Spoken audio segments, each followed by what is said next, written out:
Which of the following reactions does not give benzene as the major product.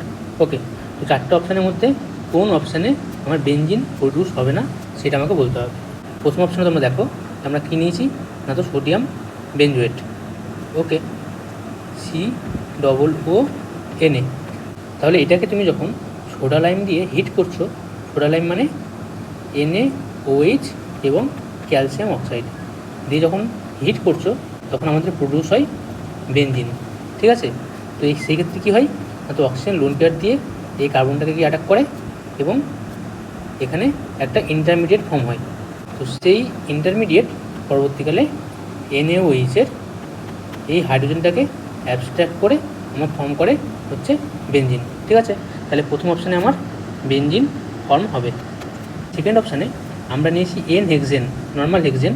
আচ্ছা, তাকে আমরা hit করছি 773 কেলভিনে এবং 10 to 20 ATM প্রেসারে। তো এই হাই টেম্পারেচার এবং প্রেসারে N-হেক্সেন কী করে, তোমার রিঅ্যারেঞ্জমেন্ট হয়ে 6 মেম্বার রিং ফর্ম করে। পরবর্তীকালে এখানে যে মলিবডেনাম অক্সাইড নিয়েছি সেটা ক্যাটালিস্টের মতো কাজ করে এবং হাইড্রোজেনেশনের মাধ্যমে হাইড্রোজেনকে রিমুভ করে এখান থেকে বেঞ্জিন ফর্ম করে। ওকে, তাহলে সেকেন্ড অপশানেও আমার বেঞ্জিন ফর্ম হবে। ঠিক আছে, তো অপশান 3 তুমি দেখো, তাহলে সেক্ষেত্রে কী করা হয়েছে না, তো অ্যাসিটিলিনকে নিয়ে তাকে রেড হট আয়রন টিউবের মধ্যে পাঠিয়ে 873 কেলভিনে। তো এটা হচ্ছে একটা পলিমেরিক রিয়াকশান যেখানে 3 মোল অফ অ্যাসিটিলিন গ্যাস নিজেদের মধ্যে রিঅ্যারেঞ্জমেন্টের মাধ্যমে ফর্ম করে আমার বেঞ্জিন। ওকে, তাহলে থার্ড অপশানেও আমার বেঞ্জিন ফর্ম হবে।